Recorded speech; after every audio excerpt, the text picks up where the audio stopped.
Nigeria is earthly blessed with lots of solid minerals that are buried under its soil. But most of these minerals are mined by unauthorized persons who pocket the gains. The chairman of the House of Representatives Committee on Solid Minerals, Jonathan Gbefwi, recently disclosed that illegal mining costs Nigeria about $9 billion annually. This is approximately 15 trillion naira today, or about half of the 2024 budget of the federal government. Now, how come this is happening and what is being done to stem this tide? Just Nigeria's Ayuba Iliya goes to find out in this report. There is a huge potential for the boosting of Nigeria's GDP. Global demand for mineral resources is on the rise, but Nigeria is losing its mineral wealth to illegal miners, with hundreds of people buried alive in mining pits across the country. They will come shooting sporadically and drive these people out of their area, take over the area because they want to do mining. As government seeks to boost foreign exchange earnings, what must be done to maximize solid mineral potential in Nigeria?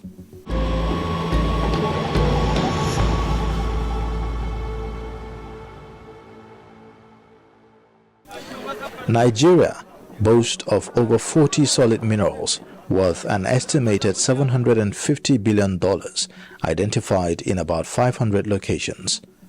In neighborhoods like this in north-central Nigeria's Plateau State, dozens of artisanal miners risk it all in search of tin. In 1999, 52-year-old Victor Davo was one of such miners striving to make ends meet. The father of 6 ran out of luck when a mining pit collapsed on him, damaging his spinal cord. I was in a pit when a stone rolled down and fell on my leg. Those that were there tried to help me out. I asked them to leave me when I felt I could pull myself up. But while I was crawling out, the pit collapsed on my back. Despite his condition, mining is all Victor is still holding on to. I believe someday I will succeed through this artisanal mining, and I'll help my family and people around me. In Minna, capital of north-central Nigeria's Niger State, Jibrin's wife and daughter, who worked as artisanal miners, were swept away by water at a mining site in June this year. When she was alive, I would sometimes be away for a month in the bush. But since she died, I had to change, especially because of the children. Raising them hasn't been easy. There are thousands of artisanal miners across Nigeria, many of them women and children, desperate for survival.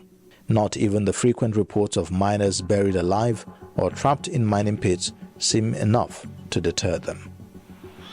These fatalities are not limited to miners. In 2010, over 400 children died from lead poisoning associated with artisanal gold mining in northwestern Nigeria's Zamfara state. In an ongoing effort to structure activities of artisanal miners, government says more than 100 cooperatives have been formed, but that high-profile mineral thieves are now taking over communities. They would come with either cutlasses, or they'll come with guns, or they'll come with fire.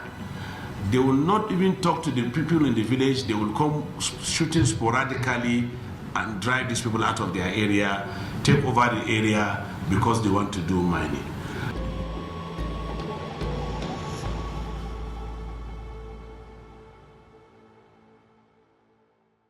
In a report, the Nigeria Extractive Industries Transparency Initiative, NAITI, says Nigeria earned 814.590 billion naira, or $482.7 million, from the solid minerals in 15 years. A lot of people doing it at the back door and taking it out without passing through due processes.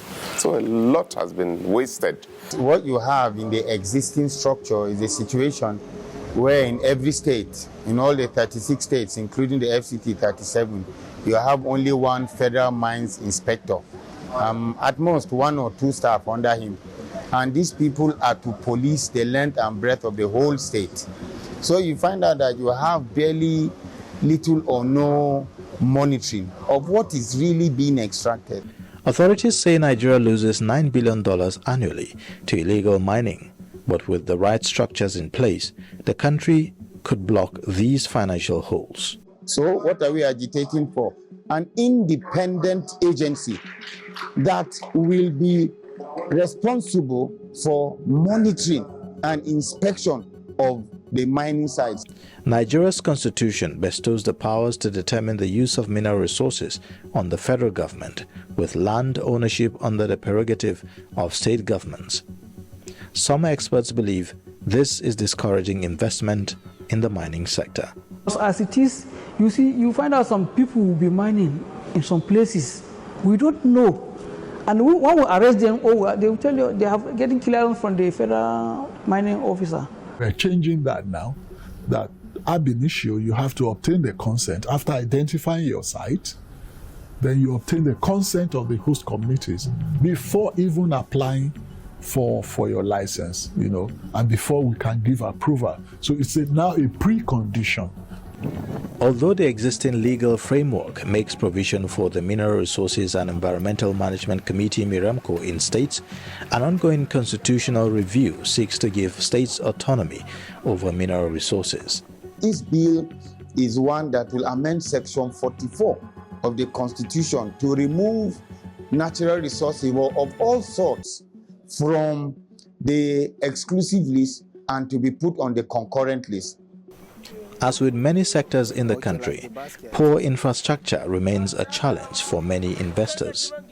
A whole lot of mining pits and ponds are being managed by quacks, people who know nothing or next to nothing about mining. You find out that foreigners, most especially Chinese, are the ones who have the large mines. Why? Is because they have funds available. They can afford every kind of machinery that they will work with. According to Standard & Poor, as of 2023, Nigeria's exploration budget is ranked 12th in Africa with $2.5 million or 4.193 billion naira, a far cry from the $41.732 million or 70 billion naira required. We don't have industries that mine, that refine those minerals in the country. For example, all these industrial minerals, all we mine are taken out of the country for processing. Investors will always want to see safer and cheaper investment havens. It is very clear that the business climate in Nigeria is hostile.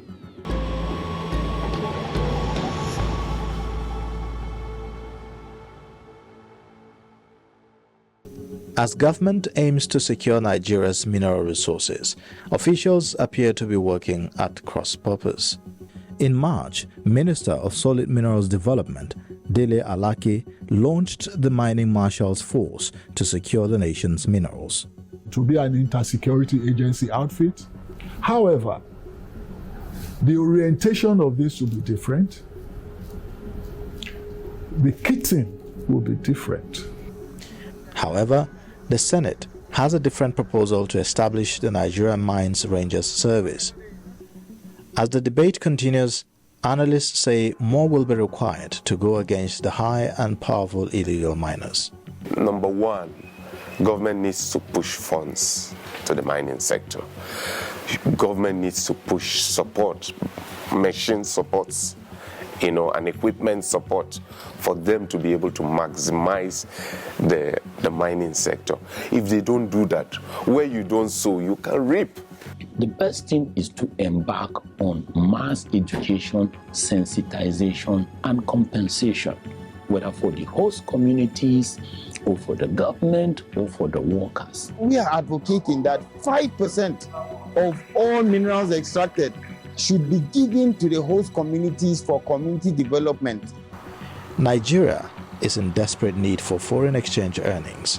As the world seeks alternative sources for energy, Solid Minerals offers an opportunity for growth, but experts say infrastructure remains critical to boosting the sector. Ayuba, Iliya, Gist, Nigeria. Well, what do you think about this story? Tweet your comments to us on X at Gist Nigeria TV. We'd like to hear from you.